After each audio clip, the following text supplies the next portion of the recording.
ఏ రాజకీయ పార్టీలలో చూసినా ముందుగా దళితులే ఉంటారని బీజేపీ కన్వీనర్ గడ్డం నవీన్ అన్నారు. ముషీరాబాద్ లో ఏర్పాటు చేసిన తెలంగాణ రాష్ట్ర దళిత ఐక్యవేదిక ఆధ్వర్యంలో దసరా మిలన్ కార్యక్రమాన్ని ఘనంగా నిర్వహించారు. ఈ సందర్భంగా ఆయన మాట్లాడుతూ మాలా మాదిగల ఐక్యంగా ఉండడానికి ఎలాంటి కార్యక్రమాలు నిర్వహిస్తున్నామన్నారు. ప్రతి ఒక్క దళితుడు రాజకీయాలలో రంగప్రవేశం చేసే అవసరం ఎంతైనా ఉందన్నారు. రాష్ట్రంలో ఏ జిల్లా నుండి అయినా దళితుడు ఏ పార్టీలో నిలబడినా గెలిపించుకోవాలని పిలుపునిచ్చారు. బాబు జగజీవన్ రావు గారి ఆశయాల్ని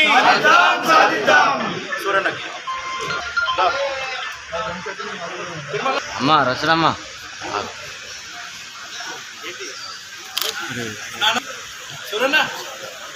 ఇక్కడ ఒక్కసారి అంబేద్కర్ గారి ఆశయాలను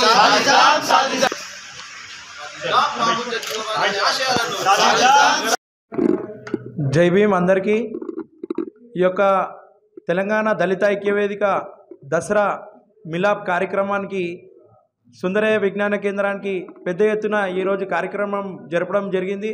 కీర్తిశేషులు ఇటుకల లింగం గారు ఈ యొక్క దళిత ఐక్యవేదికని స్థాపించారు. ఇది రాజకీయాలకు అతీతంగా మాల మాదిగలు ఐక్యంగా ఉండాలనేసి ఒక మంచి ఉద్దేశంతో ఏ రాజకీయ పార్టీలో చూసినా కానీ దళితునే ముందస్తులో ఉండి దళితులు ఏ సమస్యలపైన పోరాడతారు. ఆ దళితుల కోసమే మా పోరాటము ఈ యొక్క దళిత ఐక్యవేదిక నుంచి ముందటికి తీసుకువెళ్ళాలనేసి ఈ అంత ఐక్యతంగా ఉండాలనేసి ఈ యొక్క కార్యక్రమం నిర్వహించడం జరిగింది.